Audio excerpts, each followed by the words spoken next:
Hola, bienvenidos una vez más. El excontralor Carlos Pollitt se entregó a la justicia de Estados Unidos la tarde del pasado martes. Pollitt fue declarado culpable de 6 cargos en los cuales se le acusa de lavar más de $10 millones en sobornos provenientes de Odebrecht. La decisión la tomó un jurado conformado por 12 miembros, quienes lo sentenciaron por unanimidad. El excontralor Carlos Pollitt enfrenta una pena máxima de 50 años. Minutos antes de su entrega, el fiscal del caso, Alexander Kramer, advirtió sobre una posible fuga del exfuncionario ecuatoriano.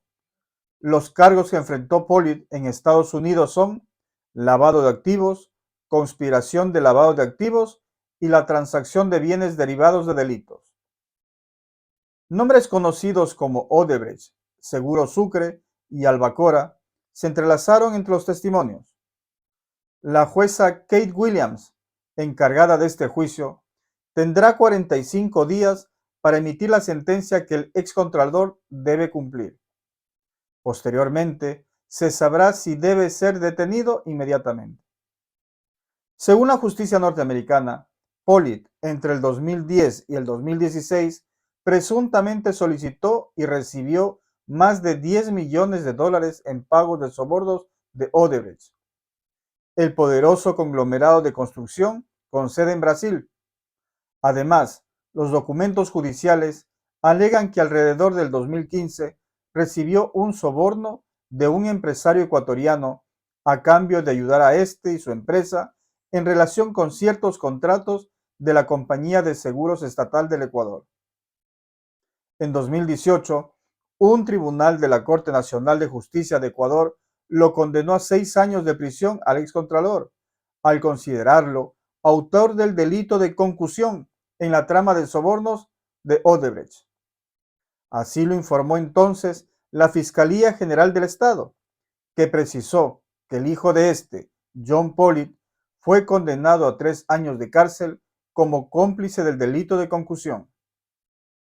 Pollitt también enfrenta hasta 10 años de prisión por cada cargo de participación en transacciones de propiedad derivadas de actividades delictivas, señala el Departamento de Justicia estadounidense. Odebrecht S.A. se declaró culpable en el 2016 en el Distrito Este de Nueva York de conspirar para violar las disposiciones antisoborno de la Ley de Prácticas Corruptas en el extranjero, en relación con un plan más amplio para pagar casi $800 millones en sobornos a funcionarios públicos en 12 países, incluido Ecuador, apunta el comunicado. Entonces me pregunto yo, ¿por qué ahora todos se desmarcan de la figura del excontralor Pollitt? Su vida política empezó siendo gobernador de la provincia del Guayas en el gobierno de Lucio Gutiérrez. Fue contralor durante 10 años que gobernó el presidente Rafael Correa. Pero ¿por qué digo ahora socialcristianos, demócratas populares y demás partidos políticos que en su tiempo hasta lo apoyaron para ostentar tan altos cargos de responsabilidad del Estado, ahora se hacen los desentendidos? Es verdad que las responsabilidades en estos delitos son muy personales, pero tampoco hay que hacerse el gil y decir que ni lo conocen siquiera. Su carrera como contralor terminó en 2017 cuando se destapó el caso Odebrecht en Ecuador. Y hoy en parte ese mismo caso lo puso en el banquillo de los acusados en Miami, Estados Unidos. Ciudad a la que entre 2011 y 2017 Pollitt visitó unas 75 veces. Hoy se sabe que fue porque ahí tenía una segunda vida. Pues mientras en Ecuador estaba al frente de una institución que tiene como objetivo controlar el buen uso de los recursos públicos. Que la labor de esta institución va a ser perseguir a los funcionarios, entidades privadas o públicas que quieren lucrar de los bienes o los recursos del Estado. En Miami, junto y a través de su hijo, concretaba el pago de comisiones, creaba empresas de papel y adquiría millonarias propiedades. Actos por los que fue encontrado culpable de 6 cargos de conspiración para el lavado de activos. fue acumulando poder con el pasar de los años. Si bien se estrenó en la función pública como gobernador del Guayas, ministro de Bienestar y secretario de la Presidencia durante el gobierno de Lucio Gutiérrez, su carrera se consolidó durante la Revolución Ciudadana. El Ejecutivo lo escogió de una terna, luego fue ratificado por la Asamblea Constituyente y a través del Consejo de Participación Ciudadana logró mantenerse en el cargo con notas sobresalientes. Recibía aplausos y reconocimientos públicos. Felicitaciones a nuestro Contralor Carlos Polit por los importantes avances durante su gestión. Debía terminar su último periodo en 2022, pero se fue del país, mientras el caso Odebrecht lo ponía contra las cuerdas junto al ex vicepresidente Jorge Glass. Finalmente ambos fueron sentenciados por concusión. Si bien en Ecuador no estuvo detenido ni un solo día, en Estados Unidos sí. En 2022 fue arrestado, pero pagó una fianza de $14 millones para poder defenderse en libertad. Sin embargo, este martes volvió a prisión. Tras 11 días de juicio, la Fiscalía demostró que en ese país Polit blanqueó $12 millones en sobornos de parte de Odebrecht y $500.000 de una coima entregada por Diego Sánchez, empresario de reaseguros. El jurado lo encontró culpable. La tarde de este martes, antes de terminar la diligencia, la Fiscalía pidió que sea detenido, pues su ida de Ecuador en 2017 le daba razones suficientes para pensar que se podía escapar. Sin embargo, en un giro sorpresivo en frente de sus familiares, Polit decidió entregarse. Se quitó su traje. Fue revisado por agentes de seguridad, quienes posteriormente lo trasladaron a este centro de privación de libertad, donde el exfuncionario de 73 años esperará su condena, que, si se consideran las penas máximas de cada uno de los cargos, aunque es poco probable, suman 100 años de prisión. La jueza del caso tiene hasta 45 días para dar a conocer la sentencia. Su defensa ya adelanta que apelará. El gobierno de Daniel Noboa se abre 3 frentes en la Asamblea Nacional por los últimos desacuerdos políticos con la dirigencia y militancia de las bancadas de la Revolución Ciudadana, del Partido Social Cristiano y Construye. En las últimas semanas, la alianza que le garantizaba al gobierno alcanzar una mayoría absoluta de 70 votos, incluyendo a los asambleístas de la bancada oficialista de Acción Democrática Nacional, y de forma intermitente los votos de Construye, se destruyó. A raíz de la captura del ex vicepresidente Jorge Glass el 5 de abril de 2024, con una incursión de la fuerza pública en la Embajada de México en Quito. La Revolución Ciudadana rompió el compromiso adquirido con el oficialismo y durante la campaña por la consulta popular de iniciativa del gobierno promovieron el no en las 11 preguntas. En tanto, la separación del Partido Social Cristiano quedó en evidencia con las declaraciones de Alfredo Serrano, presidente nacional de esa organización, en las que acusó al gobierno de quitarle 2 legisladores. Este aliado obviamente no escatimó esfuerzo en aprovecharse de nuestra actitud patriótica. A estas alturas, hablar de alianzas es imposible, manifestó en una entrevista. Finalmente, las diferencias con Construye se agudizaron con las declaraciones de su dirigente, María Paula Romo, que, tras el dictamen del Tribunal Contencioso Electoral de cancelar a este movimiento, señaló que esta decisión se tomó por pedido del presidente Daniel Noboa. ADN entonces respondió con un comunicado en el que arremetió contra Romo y su organización política.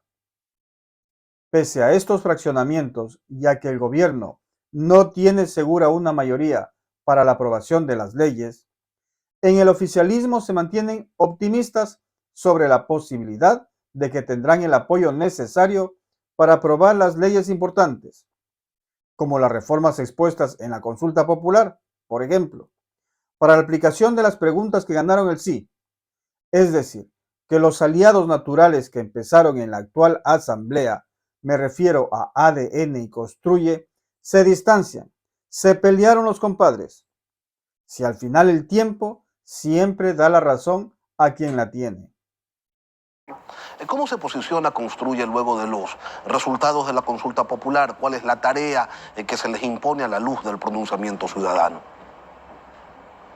Sí, Lenin Construye propuso 3 de las preguntas planteadas en la consulta popular: la extradición, la extinción de dominio y el trabajo por horas. Las primeras, relacionadas a la seguridad, como el resto de preguntas de la agenda de seguridad, recibieron un gran respaldo y ahora hay una tarea importante de trasladarlas a la ley, pero sobre todo del lado del gobierno, de trasladarlas a la realidad.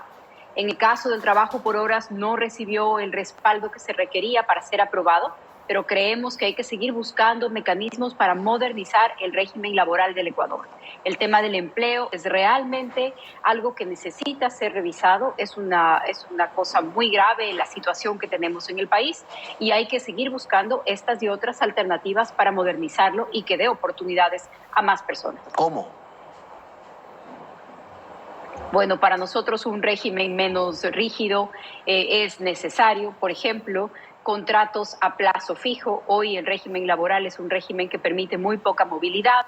Empresarios, familias, jóvenes, personas que no tienen acceso o que no pueden ofertar un trabajo a tiempo completo y con todo lo que la ley en este momento impone, deben encontrar algo que además evite la informalidad.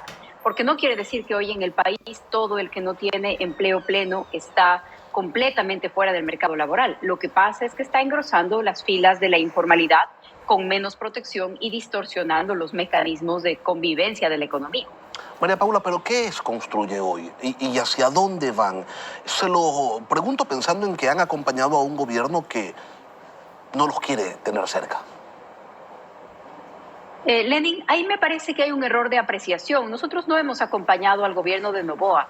Hemos estado a favor de las posturas del país. Fuimos muy duros y muy críticos cuando este gobierno se instaló y armó su mayoría en la Asamblea Nacional con el correísmo y el Partido Social Cristiano, tanto así que el movimiento Construye, siendo la segunda fuerza más numerosa de la Asamblea, fue excluido de la conducción de la Asamblea Nacional y de las comisiones más importantes del Legislativo. Luego fuimos los únicos en oponernos a la primera reforma tributaria de condonación de intereses, de multas, de impuestos para las grandes empresas, y precisamente de allí, de esa oposición, sale el proceso sancionatorio al que nos estamos refiriendo hoy en el CNE. Al contrario de esta idea de acompañar al gobierno, no lo hemos hecho. Hemos estado siempre con las propuestas que consideramos importantes para el país, de donde quiera que vengan, pero es el país el que puede contar con Construye, no el gobierno, con quien no hemos tenido ninguna cercanía y más bien estos meses se han caracterizado por una postura muy crítica contra cosas con las que no estamos de acuerdo. Ahora, más allá de las discrepancias públicas que han tenido con el gobierno, asambleístas de Construye sí han sido visitantes de Palacio, se han reunido con autoridades de gobierno. ¿Y de qué hablaron? ¿De qué conversaron? Nunca se hizo público cuáles fueron los temas de esos diálogos, ni si estaban buscando algún acuerdo y en qué sentido sería.